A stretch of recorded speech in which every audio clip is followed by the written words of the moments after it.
Good morning. This is the first video for the middle guard, the middle hut. And I have a few extra props with me today. Not that I use them all the time when I'm doing my Pell work, but I think it's going to help the explanation and the discussion. So let's take a look at what he has to say, and then we'll talk about the middle guard itself and how I practice the place. So he says, concerning this middle guard, you will be instructed later in the section on the dusak. As you do it there with one hand, so shall you do it here with both hands.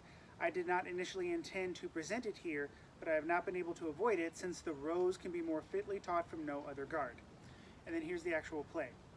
And note, when an opponent comes before you who holds his sword extended before him in the long point or else in straight parrying, then send your blade in a circle around from middle guard, right around his blade so that your blade comes almost back to your initial middle guard. From there, swing the foible forcefully from outside over his arms at his head. There's a lot to talk about there. So right away he says, I wasn't even going to get into this. He didn't describe it in his guards and longsword. He says, I was just going to talk about in the dusak section. But the rows, which I'll talk about in a minute, is done very well from the middle guard, so we're just going to do it. And know that the middle guard with the longsword is done like I described with the dusak. So the dusak, if you don't know, is a one-handed thrusting and cutting weapon that he talks about in kind of the middle section of his book. And the picture that he shows is a left side kind of rear weighted over this side. He says the way you get to the middle guard is if you have cut from the right and you end up kind of here. So the only description he gives us and the only picture he gives us is a left side guard. And all of his plays that he's showing with the dusak from the middle hut, the middle guard, are from the left. So we're kind of going to look at it that way. That's one reason I think we're going to start with from the left. So that's the middle guard itself. And honestly, if you just think of the middle guard as a preparatory motion for a horizontal cut, you're going to be fine. That's what a middle cut is for Meyers, is horizontal. It's not the level. You can throw a middle cut at the head or the waist. It's just the trajectory. So a middle hut is preparation for a middle cut.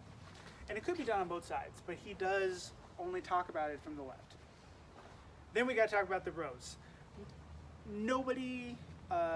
The consensus has not been reached on what the rows is, and he doesn't explain it super well, but they seem to be kind of a circular feinting motion, kind of a cutting around motion. Or if you think of maybe like the petals of a flower, cutting around the opponent's sword in the center. So what he says is if the person's come out in a long point or a straight parrying position, an extended sword, which is why I have put the glaive here, we're gonna cut around it. So we're gonna actually start from the left, and we're gonna cut around his sword all the way back to almost our initial position. So we're doing this as a feint. So you definitely want to do this out of range. Don't be up, face to point on your opponent's weapon. You're gonna get stabbed in the face. So we're gonna be out a little bit. I'm gonna shift my weight, and I'm trying to get them to follow my sword. And I'm gonna step out and cut, and he says outside their arms.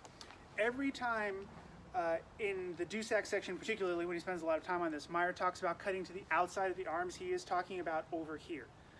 This, if you think of kind of the belly button side is the inside and the back as the outside. If the opponent's facing you, assuming they're right-handed, then over here is going to be the outside over their arms.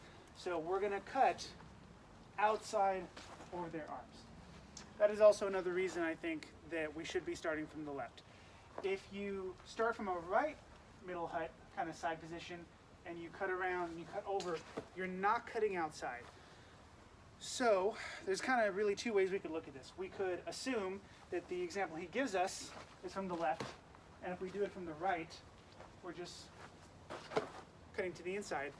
Or, and this is kind of cool, if we start from the right, what we're going to end up doing is crossing.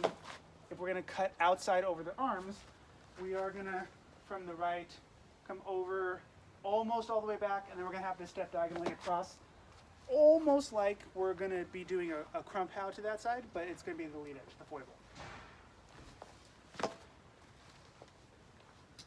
So the downside of that interpretation is that the follow-up play has us binding and wrenching with the false edge, which is significantly more awkward if we do that. So I think we're going to start. You could even, and this is actually what I do, is I do a cut, and I just think about where's kind of my preparatory motion for a horizontal cut.